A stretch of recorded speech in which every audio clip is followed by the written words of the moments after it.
आज सुबह हम एक मीटिंग में संविधान पर परिचर्चा कर रहे थे। तो उसी परिचर्चा के दौरान महान अंबेडकर जी पर बातचीत शुरू हो गई। बातचीत के दौरान मैंने उन्हें बताया कि मैं भी अंबेडकरवादी हूँ। तो वहां मौजूद सभी लोगों के चेहरे के भाव बदल गए। किसी ने मेरे से पूछा कि मैडम आप एससी कैटेगरी से हैं? मैंने कहा नहीं, बीसी कैटेगरी से हूँ। तो कहने लगे फिर अंबेडकरवादी कैसे? मैंने कहा यही विडंबना है कि जब हम अंबेडकर जी की बात करते हैं तो हमें एक दायरे तक सीमित कर दिया जाता है कि हम एक जातिगत नजरिए से देखने लग जाते हैं कि सिर्फ अंबेडकर जी तो एससी कैटेगरी से हैं। लेकिन ऐसा नहीं है। यही बात मैं आज करने के लिए आप सबके समक्ष हूँ कि नारी उत्थान पर जो काम सबसे ज्यादा काम किया है वो महान अंबेडकर जी ने किया है। महिला भारतीय समाज में दलित की तरह ही देखी जाती थी। उनकी दशा भी बिल्कुल वैसी ही थी जिनके जीवन में अधिकारों के कोई मायने नहीं थे और शिक्षा का तो अधिकार दूर दूर तक नहीं था। भले ही उनके माँ बाप सामर्थ्यवान हो और अच्छा पैसा रखते हुए भी उनको समाज ही इजाजत नहीं देता था कि वो किसी विद्यालय में अपनी बच्ची का दाखिला करवा सके।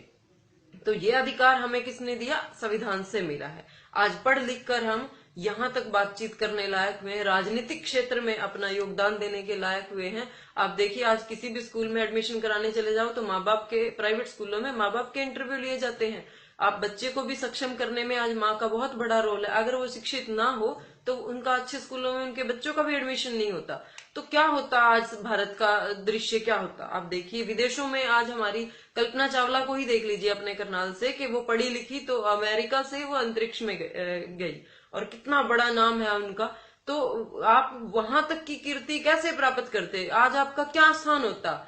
जो आप विश्व गुरु की बात करते हो और संविधान अगर महिला का उत्थान ना करता तो आज हमारा विश्व में क्या स्थान होता? भारत की आधी जनसंख्या तो निरक्षर रह जाती।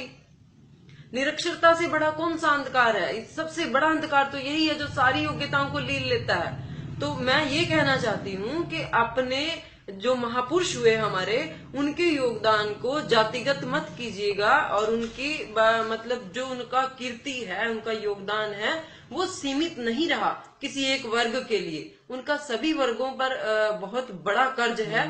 महिला को देख लीजिए आप, आज संविधान को ताक पे रख के महिला का मंदिर में जाना भी वर्जित कर दिया। सबरीमाला का आजकल आप जिक्र सुन ही रहे होंगे। तो परंपरा को ऊंचा कर दिया गया है, कानून को ताक पे रख दिया गया है। तो क्या होती आज हालात के? परंपराएं तो बहुत गलत थी। महिला को ही लेके ही थी सारी परंपराएं। तो कम से कम संविधान ने उन परंपराओं से ऊपर उठने के लिए हमें एक राइट्स तो दिए कि हम अपने लिए आवाज उठा सके। अच्छा, अगर नारी उत्थान की बात की जाए तो संविधान से मिलने वाले सभी अधिकारों का तो फायदा हम अन्य वर्ग की औरतों ने ही उठाया है। दलित महिला तो आज भी सभी अधिकारों से वंचित ही है। कानूनी अधिकार ले लीजिए, शिक्षा का अधिकार ले लीजिए, वो तो इन क्षेत्रों में कहीं आगे हैं ही नहीं। और जो अचीवर्स हैं महिलाएं, जैसे इंदिरा गांधी लगा लीजिए या कल्पना चावला लगा लीजिए, या आज बहुत बड़ी बड़ी कंपनियों की सीईओ जो औरतें बन चुकी हैं, वो कोई दलित महिला नहीं है। बड़ा दुख होता है ये सुनकर जब लोग कहते हैं कि बाबा साहब तो दलित थे, एससी थे, बस एससी नेता थे। लेकिन जो उन्होंने किया, जो उन्होंने महिलाओं के लिए किया या समाज के लिए किया, उसका सारा बेनिफिट्स तो बाकी सभी उठा रहे हैं और उनका वर्ग तो आज भी वहीं का वहीं खड़ा है। तो जरूरत इस गंभीरता से सोचने की है कि प्राइवेटाइजेशन हो गया है स्कूलों का, उसमें आप कितने प्रतिशत देखते हो दलित लोगों के बच्चे? बहुत कम है। वो आज भी सरकारियों में ही धक्के खा रहे हैं क्योंकि वो माँ बाप दिहाड़ी पे चले जाते हैं। गरीब वर्ग है, उनको अपने बच्चों के लिए इतना समय नहीं होता, ना ही इतना पैसा होता।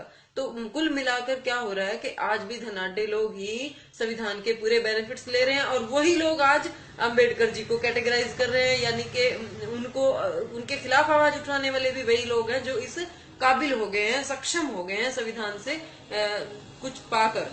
तो वो जो लोग जिनके लिए आप कैटेगराइज करते हो वो आज भी वहीं के वहीं हैं। तो थोड़ा सा संवेदनशील हो जाइए, सिर्फ सामाजिक सोचिए। मैं ये नहीं कहती कि राजनीतिक परिदृश्य में देखिए।